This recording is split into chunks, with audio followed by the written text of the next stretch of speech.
Hi students, welcome to the video lecture 2 of module 5 topic sequencing. In lecture 1 we discussed the topic about introduction to sequencing problem, terminologies used in sequencing, basic assumption and sequencing n jobs on single machine using priority rules. And also in priority rules we discussed about shortest processing time rule, that is SPT rule, earlier due date rule, that is EDD rule, and slack time remaining rule, that is STR rule. And also we discussed one numerical on SPT rule as well. So today we will be discussing a numerical on EDD rule, that is earlier delivery date or due date rule, and numerical on all priority rules.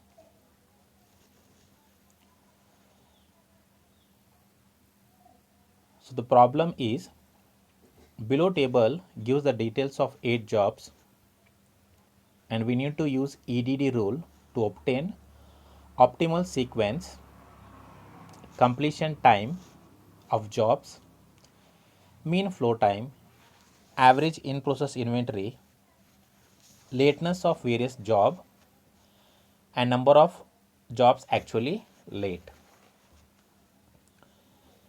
So here the table is given wherein the first column represents the various jobs, or we can call it as tasks, and the second column are the processing time for that job, and the third column indicates the due date, which is in terms of minutes. So as the sequencing has to be done using EDD rule, let us concentrate on column number 3, that is due date. So EDD rule says that the job which has least due date time has to be sequenced first. So if you go through the due date times, we can see here the job 2 as a least due date time. That's why we sequence it first, that is 2.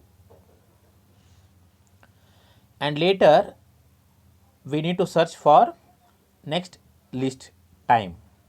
So the next least time is 15, and if you observe 15 is appearing twice, that is for job number 1 and job number 3.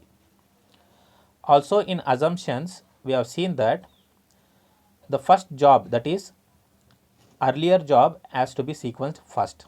So considering that job 1 is assigned next to job 2, and after that we are sequencing job 3 as it has the least due date.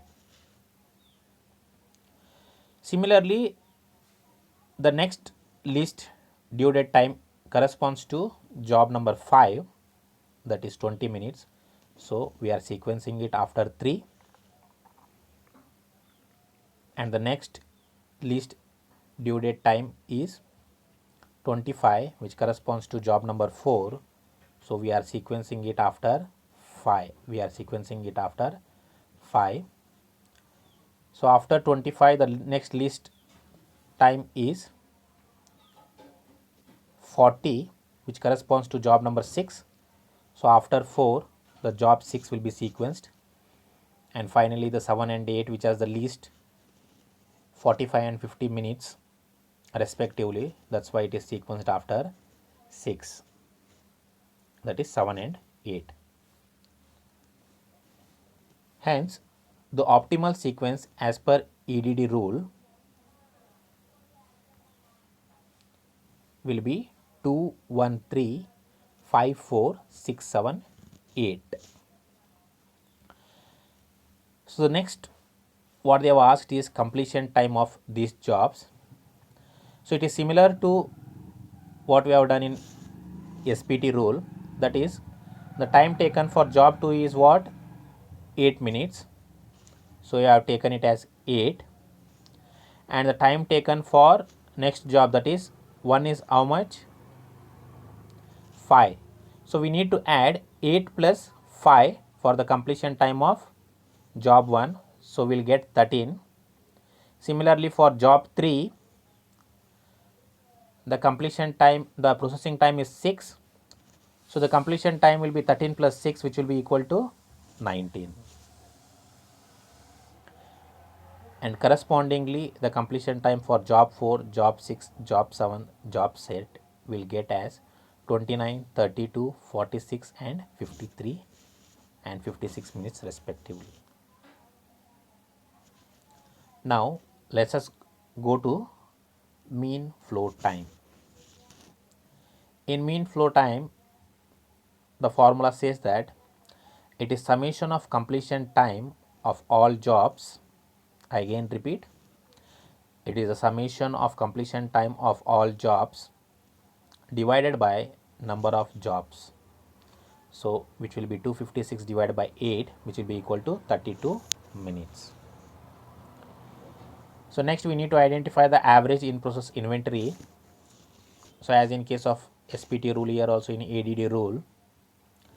So at the starting we'll have 8 jobs. We'll have 8 jobs. That's why 8, and time taken to complete first job is how much, 8 minutes. So it will be 8 into 8. After this job is completed, the wait in process inventory will be 7 as one job is completed. So the time taken for this will be 13 minus 8, that is 5. 7 into 5. Similarly after that it will be 6 in process inventory. So what is the sequence, 3. So what is the time here, processing time 6. So it will be 6 into 6. Similarly 5 into 10, that is 5 into 10, whichever is sequenced, divided by sum of all the processing times. Sum of all the processing times, we'll get it as 4.57 jobs as an average in process inventory. So next we need to identify lateness of the various jobs. So it is new to us. So if you come to the table whatever given, the first job sequenced is what, 2. Sorry, we have written the job numbers here, 1, 2, 3, 4, 5, 6, 7 and 8. So for job 1,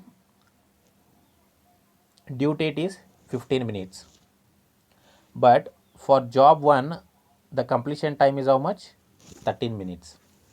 So here this job 1 is completed earlier, that's why we have taken 13 minus 15, that is minus 2 minutes early it is completed. Similarly job 2 delivery time is 10 and the completion time of job 2 is how much, 8 minutes. So again it is 8 minus 10, it is also completed 2 minutes early, so it is minus 2. Similarly come to job 3, the due date is 15 and the completion time is how much, 19. So 19 minus 15, you will get 4. So this job is completed 4 minutes late, 4 minutes late. Similarly the completion time for job 4 is how much, 29, whereas due date is how much, 25. So 29 minus, sorry, 4, completion time of job 4 is 32. So 32 minus 25 will be 7. Is that clear? So similarly we get the lateness of all the jobs. this lateness is nothing but completion time of corresponding job minus due date of same jobs. So mean lateness will be summation of all the lateness times divided by number of jobs, which will be equal to 4.5 minutes. And maximum lateness time is how much? 9 minutes, and it corresponds to job number 5. And finally, the number of jobs actually late will be 6. That will be 3, 4, 5, 6, 7 and 8. Only 2 jobs are completed early, that is 1 and 2, and it is delivered early. Okay. So now let us go to the next problem. So this problem is based on all priority rules. So the information regarding jobs to be scheduled through one machine is given below. So jobs are A, B, C, D, E, F, G, and the corresponding processing time for each jobs are given, which is in terms of days, and due date is also given, which is corresponding to each job, and it is also in terms of days.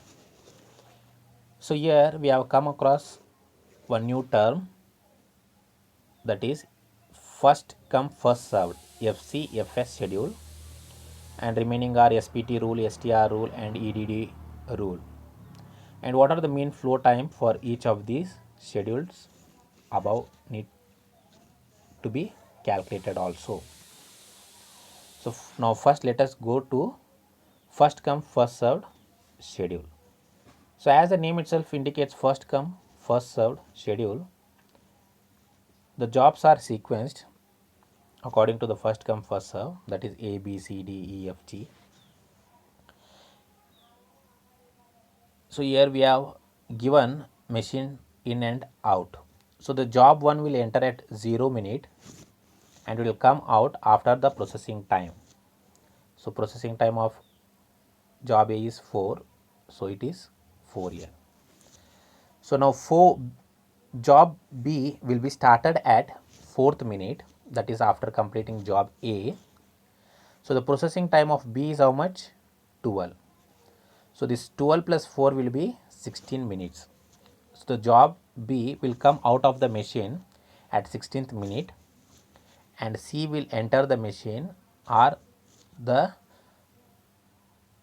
job C will be started processing at 16th minute, and that processing time is how much? 2. So 16 plus 2 will get 18. So the completion time of C will be 18. So in this way we get the completion time of all the other jobs too. So here according to this schedule, completion time of the jobs are 4, 16, 18, 19, 29, 39, 42, 48, and we know that completion time is nothing but sum of mean flow time is nothing but sum of all completion time divided by 7, so which is equal to 28 days. So please be careful, here all the details are given in terms of days, that's why we have taken it as in terms of days. Now let us go to next, that is shortest processing time schedule. So these are the given data which is there here. So if you see, the shortest processing time is 2 in this case, and it corresponds to job C. So job C is scheduled first, and next corresponding time is 3, which corresponds to F, and it is scheduled next. And here the calculating the completion time is same, that is the processing time for F is 3, so 2 plus 3 will get 5. Similarly, the next minimum time is, our least processing time is 4, which corresponds to A, that's why it is scheduled at 3, and the completion time will be 9. Similarly, we get it for G, E, D, B, and this sequence is based on shortest processing time, whatever given in the problem. and here it indicates the mean flow time. So this mean flow time, as already told, it is summation of completion time divided by number of jobs. Now let us go to the next, that is slack time remaining schedule. So here first we are calculating the slack time for each job. The slack time is given by due date minus processing time. So 20 minus 4 you will get 16, 30 minus 12 you will get 18, 15 minus 2 will get 13. Similarly for all the jobs it is calculated, and the rule says that whichever has a least slack time should be scheduled first. So from the calculated slack time we get job F as the least slack time, that's why it is sequenced first, and next is 3, that is corresponds to G, so it is scheduled next to F, and next is 5 corresponds to D, which is scheduled next, and according to the slack time we have scheduled the jobs in this fashion. And here the time taken to process job F is 3, which is given in the problem. So now it will enter into the machine at 0 minute and come out at the 3rd minute. So job G will enter at the 3rd minute. So the processing time is 6. So 3 plus 6 will get 9. It is similar to whatever we have done in the earlier cases. So these are nothing but the completion time of all the jobs, and below this table we'll get the mean flow time, which is equal to 25.43 days. Now let us go to the next earliest due date schedule. So according to the rule, the least due date has to be scheduled first, so which corresponds to job F. So job F is sequenced first, and next earlier due date is 9, so that's why it is sequenced next to F, and next is 15 corresponds to C, it is sequenced next, and next is 16 corresponds to D, and followed by 18 corresponds to E, so DE followed by 20 and 30 AB. So this is the sequence according to earlier due date, earliest due date, and now we have calculated it. You people know this. So this column represents, that is machine out, represents the completion time, and mean flow time is given as sum of completion time divided by 7, that is number of jobs, so you'll get it as 23 days. So now comparing the mean flow time of all the rules using first come first serve schedule, we'll get 28 days. Using SPT schedule we get 20 days.